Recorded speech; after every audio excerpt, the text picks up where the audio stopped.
pagi semuanya, izin memperkenalkan diri, Taruna tingkat 3, nama Muhammad Ihsan Kamil, STB 5341, Prodi Teknik Pemasyarakatan kelas A.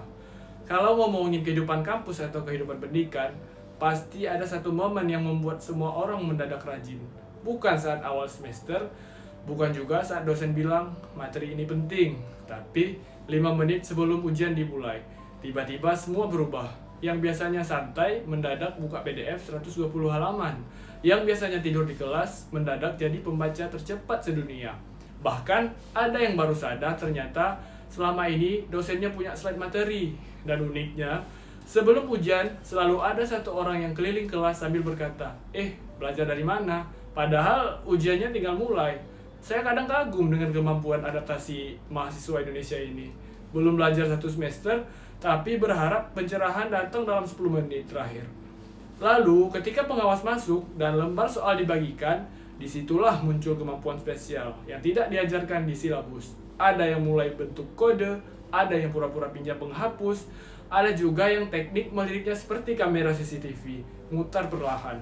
Kadang saya mikir, kalau kemampuan kerja sama saat menyontek dipakai buat belajar kelompok, mungkin IPK satu kelas bisa kumlot semua.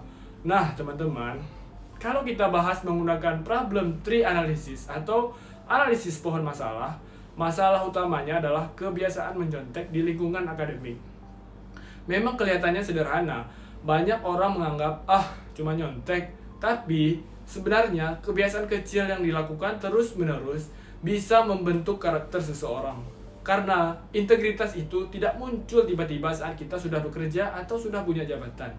Integritas dibangun dari kebiasaan kecil sehari-hari, termasuk kejujuran saat ujian. Maka dari itu, penting untuk memahami kenapa kebiasaan menyontek bisa terjadi. Kalau dilihat dari akar masalahnya, salah satu penyebab terbesar adalah tekanan untuk mendapat nilai tinggi.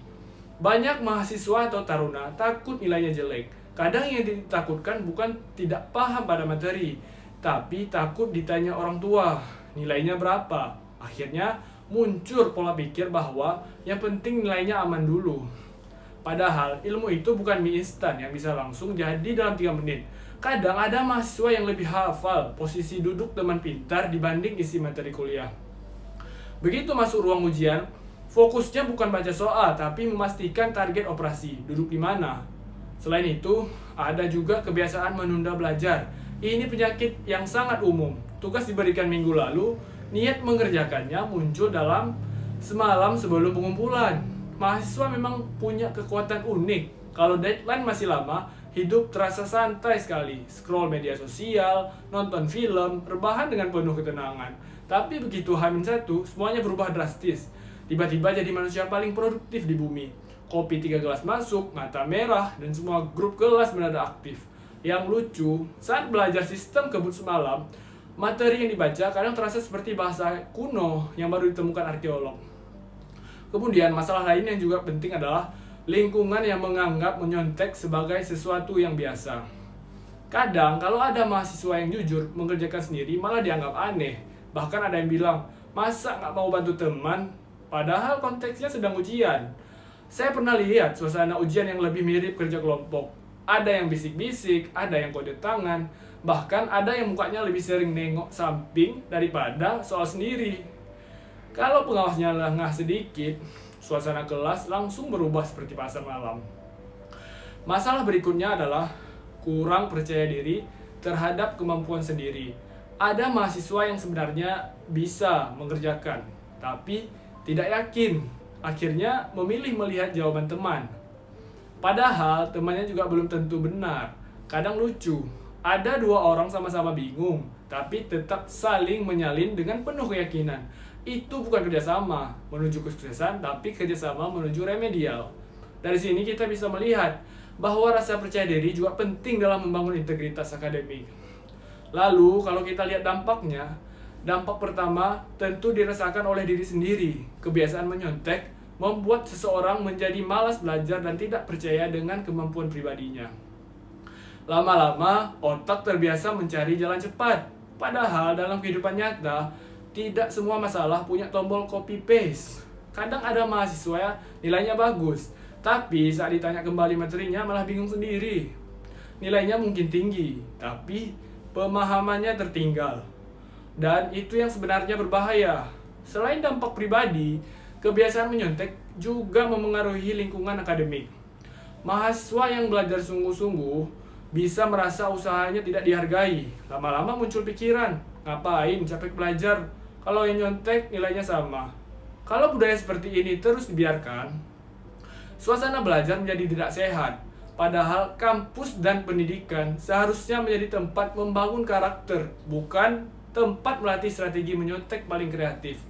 Kemudian dampak yang lebih besar adalah untuk masa depan. Taruna dan mahasiswa hari ini adalah calon pemimpin, tenaga profesional, aparat, guru, pengusaha, dan pengambil keputusan di masa depan. Kalau sejak sekarang terbiasa mencari jalan pintas dengan cara tidak jujur, maka kebiasaan itu akan terbawa sampai dunia kerja. Kita tentu tidak ingin nanti ada orang hebat secara jabatan, tapi lemah dalam integritas. Karena bangsa yang kuat dibangun bukan hanya oleh orang pintar, tapi oleh orang yang jujur dan bertanggung jawab. Karena itulah, kampanye integritas ini dibuat, tujuannya bukan untuk menyindir atau menghakimi siapapun, tetapi untuk mengajak kita semua belajar menjadi lebih baik. Tujuan pertama adalah mengedukasi bahwa kejujuran lebih penting daripada sekadar nilai tinggi. Nilai memang penting, tapi karakter jauh lebih penting. Nilai bisa membantu kita lulus, tapi integritas membuat kita dipercaya. Tujuan berikutnya adalah membangun rasa percaya diri terhadap kemampuan sendiri. Gak apa-apa nilai hasilnya belum sempurna, selama itu hasil usaha sendiri. Karena keberhasilan yang jujur akan terasa lebih membanggakan daripada hasil yang diperoleh dengan cara yang curang. Selain itu, kampanye ini juga bertujuan menciptakan budaya akademik yang sehat.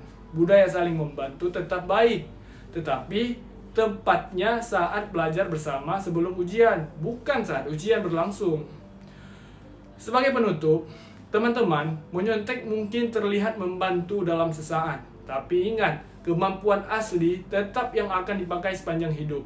Nanti saat bekerja, kita tidak bisa terus-menerus bergantung pada jawaban orang lain. Integritas dimulai dari hal kecil, termasuk jujur saat ujian, dan berani mengakui kalau belum paham. Karena orang hebat bukan orang yang selalu sempurna, melainkan orang yang mau berusaha dengan cara yang benar. Semoga kita semua menjadi taruna dan mahasiswa yang tidak hanya cerdas secara akademik, tetapi juga kuat dalam integritas. Terima kasih. Assalamualaikum warahmatullahi wabarakatuh.